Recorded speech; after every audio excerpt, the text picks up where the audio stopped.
Seguimos en Noticias 3.0, estamos conversando con Roberto Feletti. Roberto Feletti, le conté, ha sido viceministro de Economía de la Nación y actualmente es secretario de Hacienda en la municipalidad, en el partido de La Matanza. Después vamos a hablar de eso, de La Matanza específicamente con Roberto, pero nos quedó una respuesta del otro bloque. ¿Qué pasó con los 50.000 millones de pesos? De dólares. Sí, primero digamos que ningún gobierno de la democracia, más allá de las simpatías o antipatías que uno le podía haber tenido a Ricardo Alfonsín, a Raúl Alfonsín, a Carlos Menem o a Néstor Kirchner, ninguno de esos tres gobiernos de la democracia, que marcaron más o menos gobiernos prolongados, recibieron en corto plazo 55.000 millones de dólares todos juntos. Frescos, contantes y sonantes. Claro. Hay que chocarla. Digo, lo cual esto es una cosa que revela una cuota impericia, pero también un plan de un conjunto de tipos que dijeron, bueno, esta es la nuestra. Digo, ¿dónde fueron a parar? Y fueron a parar, seguramente van a aparecer en un nuevo blanqueo, como tenemos hoy, 123.000 millones de dólares blanqueados, claro. 100.000 permanecen afuera. Nunca pasó esto en la Argentina. Un 20% del Producto Bruto Interno está hoy a la vista, digo esto para un gobierno declaradamente afuera. Que no están pagando impuestos a los bienes personales. Claro. Bueno, esto me parece que es un dato. Bueno, esto ha sido así, esto digamos, han valorizado financieramente, el Banco Central emitía títulos que colocaba tasas altas en los bancos, eso y en el mercado abierto, porque ahora los nuevos títulos solo van a los bancos, los anteriores, la LEBAC, iban al mercado abierto. Bueno, entonces alguien se sentía tentado de deshacer su posición en dólares o traerlos de afuera, comprar esos títulos, valorizarlos con la tasa de interés contra el Estado, claro. En este caso el Banco Central, vender e irse. Y esto fue el primer desembolso del Fondo Monetario Internacional, se lo gasta Luis Caputo en pagar 15.000 millones de dólares de posiciones de LEBAC. ¡Qué bárbaro!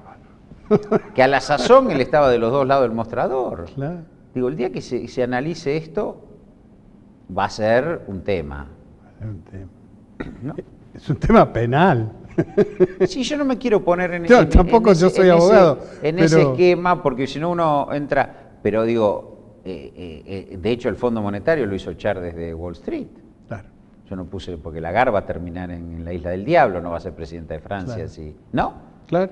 Es decir, la decisión del Fondo Monetario de darle un apoyo muy grande a la Argentina, además de la cuestión geopolítica, el problema de la región hoy, que es para hablarlo, era fundamentalmente para evitar un default. Claro. Es decir, el dinero que entra es para pagar deuda. Y después discutimos con el fondo, pero era pagar los acreedores privados. Claro. No para desinteresar los inversores especulativos. Exactamente. No, lo sorprendente es la velocidad y la magnitud. Es la incomprensión del mundo, primero. Es decir, uno mira el mundo. Es más, de hecho, volviendo al caso de los 90, volviendo al caso de Menem, Menem estuvo forcejeando 2 años, sí, entre el 89 y el 91, hasta que finalmente con la llegada de Cavallo ordena en esa dirección. Claro. ¿Por qué? Porque habían fracasado experiencias alternativas. Exactamente. Este gobierno llega, libera el mercado de cambio y comienza un derrotero de endeudamiento y salida de capitales y valorización financiera que, como digo, liquida si se quiere, los funcionarios en economía más políticos, más profesionales, como Prat-Gay o Melconian, y termina el manejo económico en un conjunto de analistas, de operadores de mercado, algunos compañeritos del Newman, digo, claro, una cosa... Claro. ¿Y cómo es el mundo en el que aparece este gobierno, digamos, tan distinto al mundo de los 90?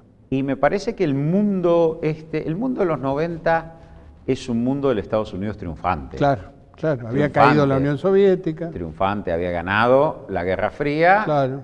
Privatizaciones, desregulación, apertura, el capital financiero se enseñoreaba y hay 20 años de crecimiento económico global a una tasa del 5%, que es mucho, claro. Y que va a durar desde el 89 hasta la crisis del 2008.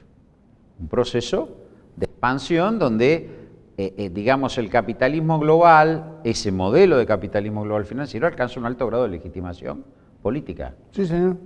durante 20 años la economía creciendo al 5%, las poblaciones expandiendo el mercado de consumo. Une Europa. Une Europa, bajo la égida alemana, sí, pero la une, hasta la crisis del 2008, donde se ve que la insustancialidad de los ingresos, de la masa de ingresos de la clase trabajadora, no da para sostener esos niveles de consumo, no era posible seguir financiando, digamos, el populismo de Clinton, claro, de hipotecas para todos y todas, terminó en un crack. En la burbuja. En las burbujas hay una relación muy desigual entre los activos financieros y los activos reales, por eso esto se infla. Claro, claro. Y termina en un crack, y a partir de ahí, el capitalismo global cae su tasa de 5 puntos, cae su tasa a 2. Con una recesión muy profunda, 2009-2010, claro, y recupera, pero una tasa de crecimiento de 2, de las cuales 1,2 está fuera del núcleo desarrollado tradicional, o sea, está fuera de Estados Unidos, Canadá, Europa Occidental y Japón. Claro.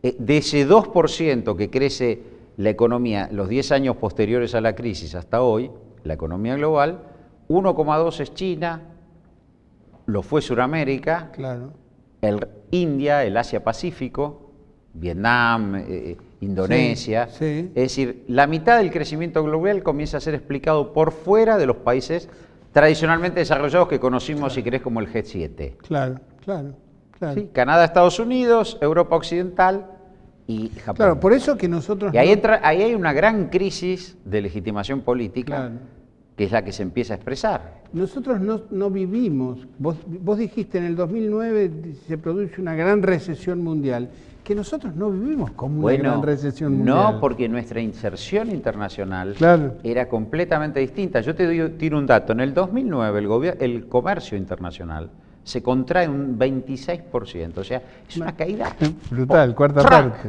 totalmente. Bueno, la Argentina le cae solo un 12%, o sea, menos de la mitad. Claro. ¿Y por qué? ¿Cuál es el colchón que amortigua? Esencialmente Brasil y China, que son los países que, a diferencia de lo que pasa en los países desarrollados, aplican políticas fiscales clásicas para recuperar la demanda efectiva. Claro. El keynesianismo, mal llamado, pero digamos, es una expansión del gasto público. Esos son planes que se ven en el Brasil de Lula, en la Argentina de Kirchner y el Partido Comunista Chino, para poner las tres grandes. Entonces, como el grueso de nuestro comercio internacional está asociado a Sudamérica y China, claro, y parte del Asia-Pacífico que replica, claro, es como que viene la crisis y hay un amortiguador. Caemos y de golpe decimos, bueno, pero no caímos tanto, no sé, por eso no sé. Exacto. Y el 2010-2011 se crece muchísimo. Claro, claro. La inserción internacional obra como un amortiguador de la crisis. ¿Por qué? Porque previamente el no al ALCA, genéricamente conocido como el Encuentro de Mar del Plata del 2005, sí, donde Estados Unidos ya plantea ahí la intención de apropiarse de nuestra capacidad de compra. Exacto. Es decir, direccionar nuestra capacidad de compra hacia los Estados Unidos. El decirle que no nos le impide transferirnos su crisis. Porque si no hubiéramos sido arrastrados por la caída del comercio internacional, claro, de Estados Unidos. En la proporción que cayó el comercio internacional. Exactamente, claro, que es lo que pasó en los 30 o lo que pasó, claro, en otros momentos, como en menor escala el tequila, claro, en el 95 con la corrida, claro, en México. Digo, Argentina quedó desenganchada, producto de su inserción internacional, del contexto global. ¿Por qué? Porque sus principales socios comerciales aplicaron políticas de recuperación de demanda.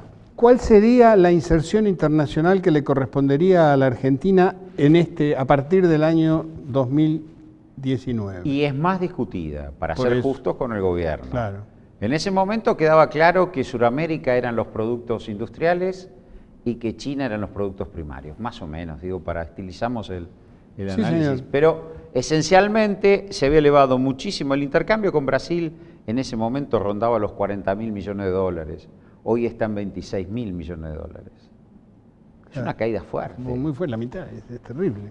Es muy fuerte. Y nosotros teníamos una potencia muy grande que, claro, también en los países suramericanos se aplicaban políticas de elevación de demanda y, por supuesto, nos compraban, porque hay que entender mucho que el comercio internacional, sobre todo en los productos manufacturados, depende de la demanda, no depende tanto del tipo de cambio, salvo que haya una variedad muy grande en el tipo de cambio. Nosotros habíamos hecho muchas sensibilidades en el Ministerio y la verdad y salvo una devaluación y una diferencia de más del 30%, Claro. la incidencia central era el crecimiento de Brasil. Si Brasil crecía, automáticamente se demandaban productos argentinos. Costara lo que costara El tipo de cambio, tipo de salvo cambio. en un gap mayor. Sí, sí, Recién sí. en un gap mayor de una devaluación de más del 30% empezaba a jugar. Sí, sí, pero Y esa- empezaba a jugar en los productos más finitos. Claro. Pero bueno, lo que digo es, hoy una inserción internacional, en primer lugar, lo que habría que hacer es proteger el propio mercado Ajá, y empezar a mirar. ajá. Si yo miro lo que pasó en el 2018 con el comercio internacional argentino, y tendríamos que tener una inserción internacional con África y los países árabes, que son con los que tenemos superávit. Claro. Ahora, esto es una situación ficticia producto de la estupidez que hicieron estos tipos de abrir la economía, ¿no? Vos tenés déficit con la Unión Europea, cosa que nunca tuvimos. Claro, nunca. Tenés déficit con el Mercosur y tenés déficit con China. La lógica sería no tenerlo así. Entonces empezar. Ahora, me parece que el éxito de lo que fue la Suramérica como mercado interno ampliado, donde vender en Bolivia o en Brasil era Sí. como vender en Quilmes o en La Matanza, para muchos empresarios argentinos, fue un gran potenciador de la demanda y eso habría que recuperarlo en otras condiciones En otras políticas. condiciones mundiales. Bueno, pero hoy Bolivia sigue siendo un posible potenciador de la demanda. Bolivia es un potenciador de la demanda. Bolivia fue un gran comprador de maquinaria agrícola de la Argentina. Claro. En el marco de los cambios de propiedad de la tierra que había impulsado Evo, hubo una gran demanda de maquinaria agrícola argentina, de técnicos argentinos. Muchos técnicos del INTA estuvieron en misiones en Bolivia, Claro. muy importantes, sí, claro. Eso sí. Eso se puede volver a estructurar. Eso se puede volver a estructurar. Hay que ver qué pasa con México. Hay que ver qué pasa con México. Pero me parece que hoy Argentina en lo inmediato va a tener que trabajar con un cierre de su propio mercado y ver. Y ver, hacerse fuerte desde Y ahí. ver, sí, probablemente negociaciones con China va a haber que tener. Ujú. Negociaciones con China va a haber que tener. Negociaciones con los países árabes va a haber que tener, porque con Argelia, para que tengamos todos claro, tenemos un superávit comercial de 1.500 millones de Claro, dólares. claro. Con lo cual, Macri se podrá sacar 200 fotos con Trump, pero... Pero la plata viene de otro lado. Claro, bueno, me parece que son discusiones que hay que tener. Claro, claro. Es un escenario muy difícil. Y por el otro es cierto que el proteccionismo a Argentina lo ayuda. El mundo proteccionista a Argentina la ayuda. Exacto. Porque la potencia del país en sus recursos humanos y naturales le da como para algún tiempo tener un proyecto autárquico más o menos posible. Hay que ver cómo se desenlaza la guerra comercial entre China y Estados Unidos, porque acá sí hay otro tema de Argentina en esta guerra. En la Segunda Guerra Mundial, en la primera también, en la Segunda Guerra Mundial y aún en la Guerra Fría hasta los 70, Argentina pudo estar bastante al margen del todo el escenario conflicto. del conflicto. En realidad se produce fuerte a mediados de los 70 con la llegada de la dictadura cívico-militar, pero hasta ese momento Argentina lograba permanecer al margen, incluso beneficiarse del conflicto. Sí, Hoy me parece que esta guerra argentina, la guerra que está en el seno del conflicto. claro. Siempre Argentina fue importante para los Estados Unidos, por más que se diga lo contrario, pero esta vez me parece que es singularmente importante. Roberto, íbamos a hablar de La Matanza, pero se nos acabó el tiempo, Bueno, sinceramente. venimos en otra visita. En otro momento vamos a hablar verdaderamente Con todo gusto. Realmente es un tema trascendental, por lo menos para la provincia de Buenos Aires y para las próximas elecciones. Sin duda. ¿Eh? Che, gracias Roberto por venir. No, al muy contrario, amable. gracias por la invitación. Seguimos en Noticias 3.0, no se vaya.